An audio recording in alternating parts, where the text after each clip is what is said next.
9th class AP readiness programme Hindi worksheet 1.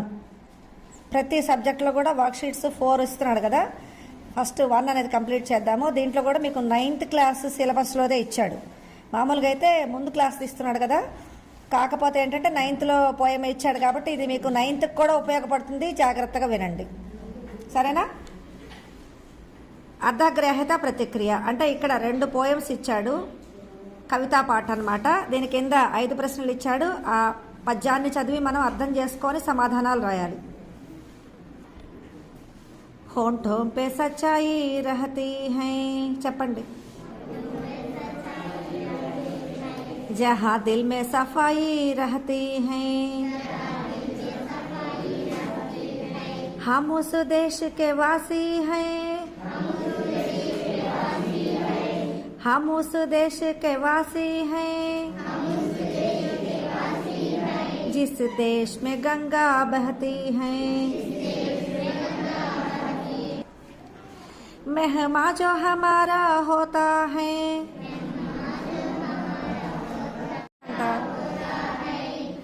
मेहमा जो हमारा होता है, वो जान से प्यारा होता है। ज्यादा का नहीं लालच हमको, थोड़े में गुजारा होता है, थोड़े में गुजारा होता है। बच्चों के लिए जो धरती माँ सदियों से सभी कुछ सहती हैं, सदियों से सभी कुछ सहती हैं। ఇదన్నమాట. దీనికి మీనింగ్స్ చెప్తాను చూడండి. హోంఠోం అంటే పెదవులు, సచాయి అంటే నిజాయితీ, దిల్ అంటే మనస్సు, సఫాయి అంటే స్వచ్ఛత. हम उस देश के वासी हैं जिस देश में गंगा बहती है. మనం ఆ దేశపు నివాసులము ఏ దేశంలో అయితే గంగా నది ప్రవహిస్తుందో ఆ దేశం ఎలా ఉంటుందట. ఆ దేశపు ప్రజల పెదవుల మీద నిజాయితీ ఉంటుంది, అంటే భారతీయులు అబద్ధం చెప్పరు అని. దిల్ మే సఫాయి రహతీ హై అంటే మనసులు స్వచ్ఛంగా ఉంటాయి, మోసపూరితంగా ఉండవు. ఏ దేశంలో అయితే గంగా నది ప్రవహిస్తుందో ఆ దేశపు నివాసులం మనం. ఇది మొదటి పోయంకి మీనింగ్ అన్నమాట, ఫస్ట్ కవిత. అలాగే రెండవది కూడా చెప్తా చూడండి. మెహమా అంటే అతిథి. మెహమా జో హమారా హోతా హై అంటే మనకి అతిథి ఎవరైతే మనకి అతిథిగా వస్తారో ఓ జాన్ సే ప్యారా హోతా హై. జాన్ అంటే ప్రాణం. మనం ప్రాణం కంటే ఎక్కువగా కూడా వాళ్ళని మనము ప్రేమిస్తాము, సేవిస్తాము, అంతే కదా. మన ఇంటికి ఎవరైనా వస్తే మనం ఏం చేస్తాము? మనము కింద పడుకొని వాళ్ళకి మంచం ఇస్తాము. అలాగే మనం రోజు పిండి వంటలు రకరకాలు చేసుకోము, ఒకటే కూర చేసుకుంటాం, వాళ్ళకి స్పెషల్స్ అన్నీ వండి పెడతాం, అవునా? కాబట్టి అతిథి అనేవాడు మనకు ప్రాణం కంటే ఎక్కువ. జ్యాదాకా నహీ లాలచ్ హంకో, ఎక్కువగా కావాలి అత్యాశ మనకు లేదనమాట. ఎక్కువగా లాలచ్ అంటే అత్యాశ, జ్యాదా అంటే ఎక్కువ, ఎక్కువగా కావాలనే అత్యాశ మనకు లేదు. థోడేమే గుజారా హోతా హై, కొంచెంలోనే మనకి జరిగిపోతుంది, జరుపుకుంటూ ఉంటాం. బచ్చోం కే లియే జో ధరతీ మా, పిల్లల కోసము ధరతి అంటే ఈ భూమి, భరత భూమి. సదియోం సే సభీ కుచ్ సహతీ హై, సదియోం అంటే సంవత్సరాలు, సంవత్సరాల నుంచి అన్నీ భరిస్తూ ఉన్నది. ఎందుకని? పిల్లల కోసం అంటే ఇక్కడ దేశ భవిష్యత్తు బాగుండాలని ఈ భూమాత ఎంతో సహనంతో సహిస్తూ ఉన్నది. కాబట్టి మనం కూడా అలా సహనంతో ప్రవర్తించాలి అని దీని యొక్క అర్థం. బాగా అర్థమైంది మీకు అనుకుంటున్నాను. ఇప్పుడు దీని కింద క్వశ్చన్స్ మనం ట్రై చేద్దాం. ముందు ప్రశ్నలకి తెలుగులో నేను అర్థం చెప్తాను చూడండి. ఒకటో ప్రశ్న, భారతీయోం కే హోంఠోం పర్ క్యా రహతే హై, భారతీయుల పెదవుల మీద ఏముంటుంది? సచాయి, నిజాయితీ ఉంటుంది, అంతే కదా. కాకపోతే మీరు ఒక వాక్యంలో సమాధానం రాయాలి కాబట్టి భారతీయోం కే హోంఠోం పర్ సచాయి రహతే హై క్యా తీసేసి మిగతాది రాయాలి. ఇక్కడ ఎవరో అమ్మాయి ఫీల్ చేసినట్టుంది, అవునా? ఓకే. 2, భారతీయోం కే లియే జాన్ సే ప్యారా కౌన్ హై, భారతీయులకి ప్రాణం కంటే ఎక్కువ ఎవరు? మెహమా, అతిథి. కాబట్టి భారతీయోం కే లియే జాన్ సే ప్యారా మెహమా హై అనేస్తే సరిపోతుంది. 3వది అలాగే, హమ్ కిస్ దేశ్ కే వాసీ హై, మనం ఏ దేశపు నివాసులము? భారతదేశం. ఇక్కడ జిస్ దేశ్ మే గంగా బహతీ హై ఉస్ దేశ్ కే నివాసీ హై అన్నాడు. అట్లా రాయకూడదు మనం. అంటే భారతదేశం అని చెప్పి మనం అర్థం చేసుకోవాలన్నమాట. అని అర్థం చేసుకొని భారత్కే నివాసి అని చెప్పి మనం రాయాలి. 4వది, బచ్చోం కే లియే సదియోం సే సబ్ కుచ్ కౌన్ సహతీ హై, పిల్లల కోసము సంవత్సరాల నుండి ఎవరు అన్నీ సహిస్తూ ఉన్నారు? ఎవరు చెప్పండి? ధరతీ మా, ఈ ధరణి భూమి అని. బచ్చోం కే లియే సదియోం సే సబ్ కుచ్ ధరతీ మా సహతీ హై. ప్రశ్న ఏంటి అనేది మీరు అర్థం చేసుకోండి. క్యా, కౌన్, తర్వాత కిస్ దేశ్, కిస్ అనేది, తర్వాత ఇక్కడ వచ్చేసి కౌను, కితనా, 5వ ప్రశ్నలో కితనా, ఇవన్నీ కూడా ప్రశ్నార్థకాలు అన్నమాట. ఆ ప్రశ్నార్థకాన్ని తీసేసి ప్రశ్న శబ్దాన్ని తీసేసి అక్కడ సమాధానం రాసుకుంటే ఒక వాక్యంలో వస్తుంది. 5వ ప్రశ్న అలాగే, హమే కితనా లాలచ్ నహీ హై, మనకి ఎంత అత్యాశ లేదు. జ్యాదాకా నహీ లాలచ్ అని అన్నాడు కదా, మనకి ఎక్కువ అత్యాశ లేదు, ఎక్కువ కావాలనే అత్యాశ లేదు. హమే జ్యాదాకా లాలచ్ నహీ హై అని రాస్తే సరిపోతుంది. అలాగే ఇక్కడ అమ్మాయి కరెక్ట్గా రాసింది, ఆమె థోడేమే లాలచ్ నహీ హై అని రాసావు, జ్యాదాకా లాలచ్ నహీ హై అదొకటి. ఇక్కడ ఇదొక్కటి మాత్రం జ్యాదాకా రాసుకోవాలి. బచ్చోం కే లియే సదియోం సే కుచ్ జో ధరతీ మా సహతీ హై అని రాసావు, పర్వాలేదు, ఇది రైటే. భారత్కే నివాసి అని రాసావు, భారతీయంకే. మిగతావన్నీ కరెక్ట్గానే ఉన్నాయి. ఇప్పుడు వర్క్షీట్ 2 చూద్దాం.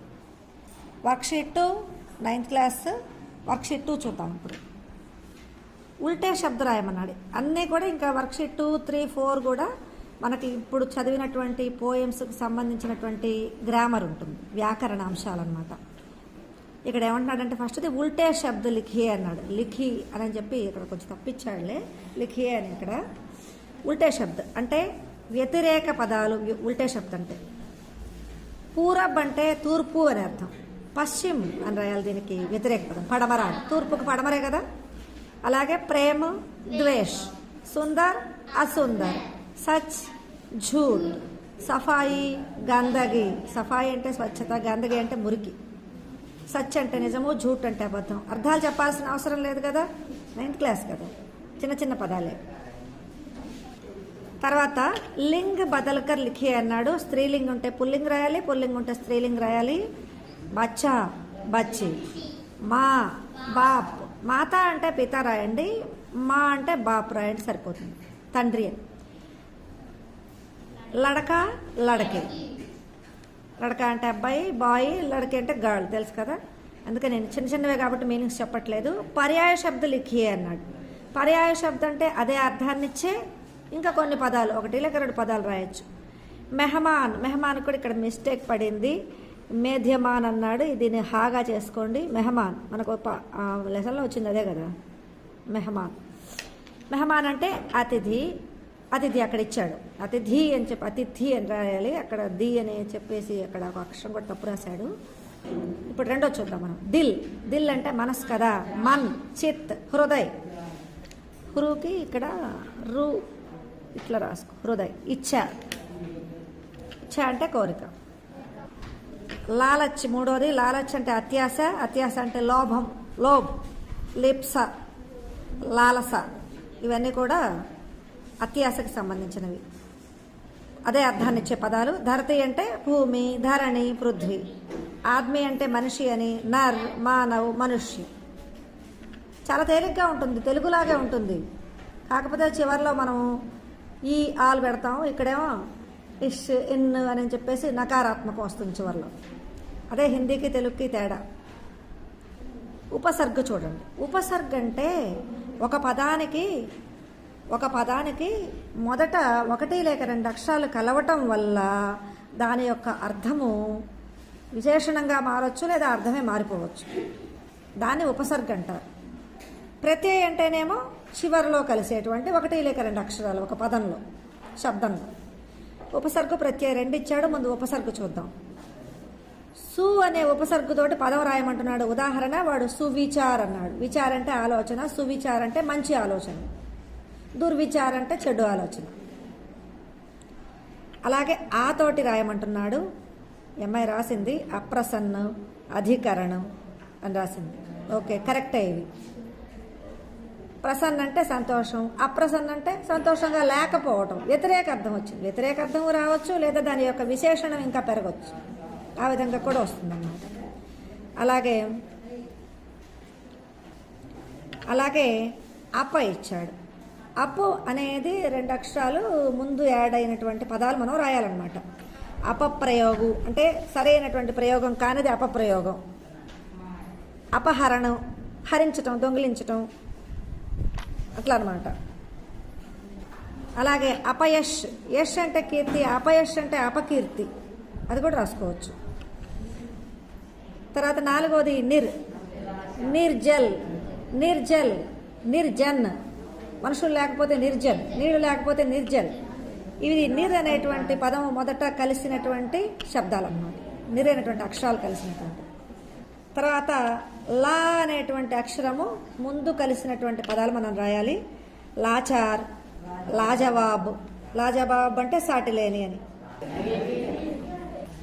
లాచార్ అంటే అమాయకమైన అని చెప్పర్థం అన్నమాట.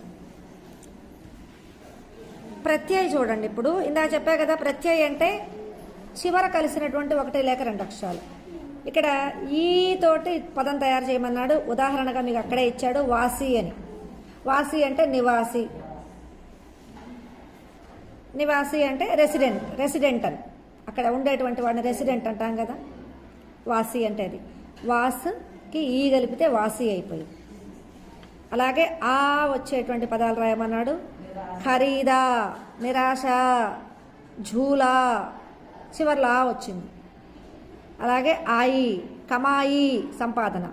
బధాయి, బధాయి అంటే గ్రీటింగ్స్ చెప్పడం ఎవరికన్నా. ఈద్కి బధాయి, దీపావళికి బధాయి, అలా అన్నమాట. 4వది పన్, బచ్పన్. బచ్పన్ ఒకటే కాదు, బూఢాపన్ రాసుకోవచ్చు. బూఢాపన్ అంటే వృద్ధాప్యం, బచ్పన్ అంటే బాల్యం. ఇన్, మాలిన్, మలిన్, మాలికిన్, కఠిన్. ఇదనమాట వర్క్షీట్ 2లో మీరు కంప్లీట్ చేయాల్సినటువంటి వ్యాకరణాంశాలు. ఇవి మీకు ఈ సంవత్సరము ఎగ్జామ్స్లోకి చాలా ఉపయోగపడతాయి, కాబట్టి మీరు అందరు కూడా ఫీల్ చేయండి కంపల్సరీ. నెక్స్ట్ వర్క్షీట్ 3 చూద్దాం.